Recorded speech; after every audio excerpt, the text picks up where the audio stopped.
मैं आज आपको बताऊंगा कि केवाईसी के रिजेक्ट होने के क्या क्या कारण हो सकते हैं और किस वजह से हम केवाईसी किस तरह से वेरीफाई करें कि हमारी केवाईसी रिजेक्ट ना हो, क्योंकि मैंने एक बार अपनी केवाईसी रिजेक्ट होते हुए फेस की है। तो मैं आपको उसके लिए गाइड करना चाहता हूँ। ये फंडर प्रो का डैशबोर्ड है। मैं आपको दिखाता हूँ कि आप ये देखो कि इसमें 14 दिन के अंदर 11 पे आउट लिए गए हैं और 30 डेज के अंदर $16,780 के पे आउट लिए गए हैं। कि मतलब पे आउट इनका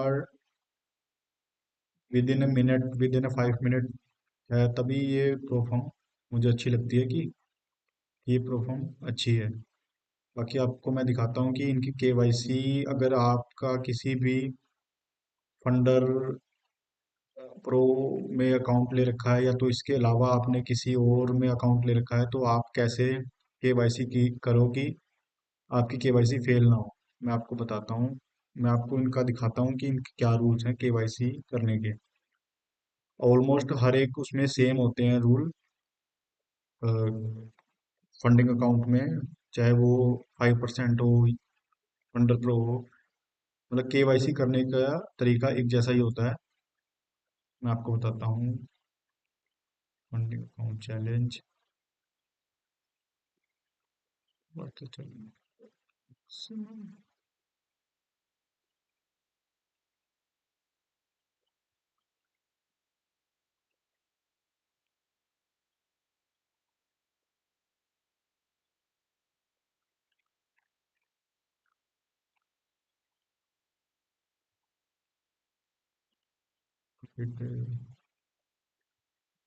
ये लिखा, do you require identity verification. देखो इसमें क्या लिखा है इन्होंने। इसमें लिखा है कि इज आइडेंटिटी वेरिफिकेशन रिक्वायर्ड, कि हमें क्या क्या रिक्वायर्ड है। अब जब आप चैलेंज फेस को क्लियर कर लोगे तो आपको केवाईसी के लिए बोला जाएगा। उसमें आपने केवाईसी में आपको मेल आएगी, आपकी जो आपने मेल आईडी उसमें रजिस्टर की होगी।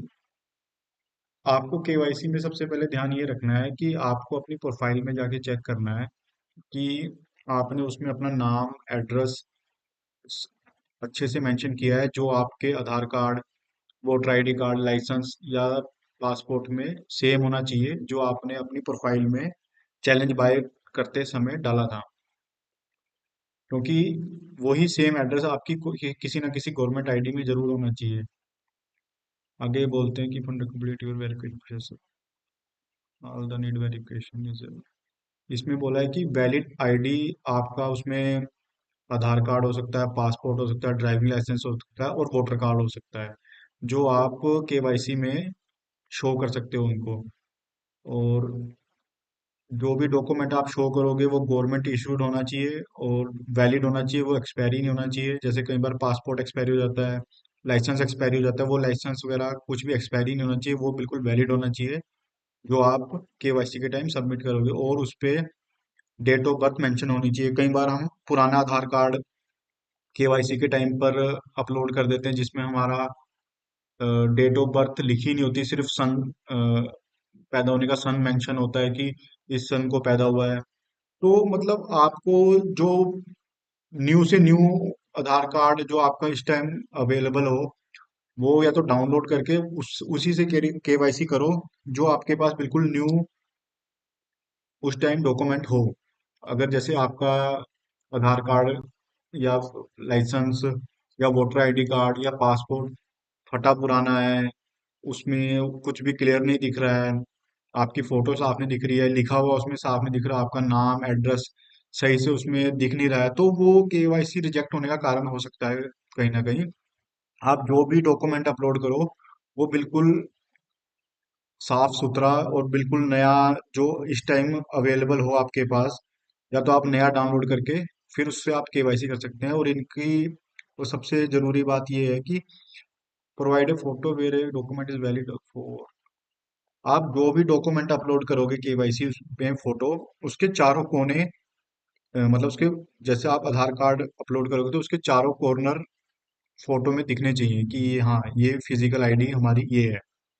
और आप जो भी फोटो बैक एंड, आप जो भी डॉक्यूमेंट अपना अपलोड करोगे वो कोई स्क्रीनशॉट नहीं होना चाहिए, कोई लैपटॉप या तो फोन का स्क्रीनशॉट या किसी लैपटॉप का स्क्रीनशॉट या कहीं से और से फोटो क्लिक की गई हो वो फोटो नहीं होनी चाहिए। आप प्रॉपर अपनी आईडी को रखकर उस पर प्रॉपर फोटो क्लिक करके और जिसके चारों कोने मेंशन हो वो ही फोटो अपलोड करें, जिससे कि आपकी केवाईसी रिजेक्ट ना हो।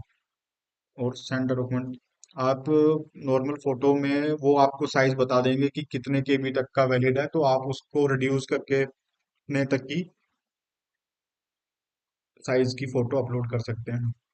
और आपका जो आप और आप जो भी फोटो या डॉक्यूमेंट कुछ भी अपलोड करोगे केवाईसी के टाइम, वो पासवर्ड प्रोटेक्टेड नहीं होनी चाहिए। कई बार कहीं हमारे पास पीडीएफ फाइल वगैरह जो जिसमें डॉक्यूमेंट होते हैं वो पासवर्ड प्रोटेक्टेड होती हैं, वो चीज़ नहीं अपलोड करनी है। सबसे पहले आपको केवाईसी के टाइम पे डॉक्यूमेंट वेरिफिकेशन के लिए पूछा जाएगा, उसमें आपको मैंने बता दिया कि कोई भी आईडी जिसके चारों कोने फोटो में मेंशन हो और कोई भी स्क्रीनशॉट वगैरह ना हो कि हमने कोई लैपटॉप से क्लिक किया है या तो फोन से स्क्रीनशॉट लिया है, वो प्रॉपर एक फोटो होनी चाहिए। और वो साफ सुथरी और जिसमें सारा कुछ लिखा हुआ मेंशन होना चाहिए, नाम एड्रेस प्रॉपर। वही फोटो डॉक्यूमेंट वही डॉक्यूमेंट आप केवाईसी में अपलोड करो। और सेकंड उसके बाद वो आपको सेल्फी या तो लाइव चेकिंग के लिए बोलेंगे, जिसमें वो आपके एक लाइव सेल्फी क्लिक करेंगे। और लाइव सेल्फी के क्लिक के टाइम पर आपको ये करना है कि आप एक शांत कमरे में या तो पीछे का बैकग्राउंड जहाँ पे अच्छा हो, क्लियर हो, जहाँ से आपका फेस प्रॉपर उनको मेंशन हो पाए, वहां से आपने एक लाइव अपनी सेल्फी, वो केवाईसी में ही एक स्टेप आएगा, वो आपको लाइव सेल्फी लेनी है उसमें। और कोई भी साउंड, कोई भी किसी तरह का पीछे से नॉइस नहीं आनी चाहिए, बिल्कुल शांत कमरे में बैठ के या तो किसी शांत एरिया में बैठ के जहाँ का पीछे का बैकग्राउंड बिल्कुल साफ हो, वहां पर बैठ के आपको एक लाइव सेल्फी अपलोड करनी है। उसके बाद वो आपका एड्रेस पूछेगा, एड्रेस के बाद आपको वही प्रॉपर एड्रेस मेंशन करना है जो आपका सेम डॉक्यूमेंट में मेंशन है, आधार कार्ड, पासपोर्ट या वोटर कार्ड, जहाँ पे भी जो सेम एड्रेस आपका मेंशन है वही एड्रेस आपने वहाँ पे मेंशन करना है। और वही सेम एड्रेस आपको चैलेंज बाय करते टाइम अपनी प्रोफाइल में भी वेरीफाई करना है कि वही सेम ही एड्रेस हो, मतलब एड्रेस में कोई फर्क ना हो। ये सब करने के बाद आपकी केवाईसी रिजेक्ट नहीं होगी। अगर उसके बाद भी केवाईसी का कोई इशू आता है, रिजेक्ट होती है, तो उसके बाद आप किसी भी फंडिंग चैलेंज वाले सपोर्ट सपोर्ट से कांटेक्ट कर सकते हैं। वो आप उनको मेल के जरिए बता सकते हैं कि आपकी केवाईसी रिजेक्ट हो गई है। बट अगर आपका ये सारे जो मैंने आपको पॉइंट्स बताए हैं, ये सब पॉइंट्स अगर आपके क्लियर होंगे तो आपकी केवाईसी रिजेक्ट नहीं होगी। अगर उसके बाद भी अगर आपकी केवाईसी किसी कारण से रिजेक्ट हो जाती है तो आप अपनी प्रॉब्लम उनको बता के वो आपकी केवाईसी 1 या 2 बिजनेस डे में सोल्व कर देंगे। Thank you.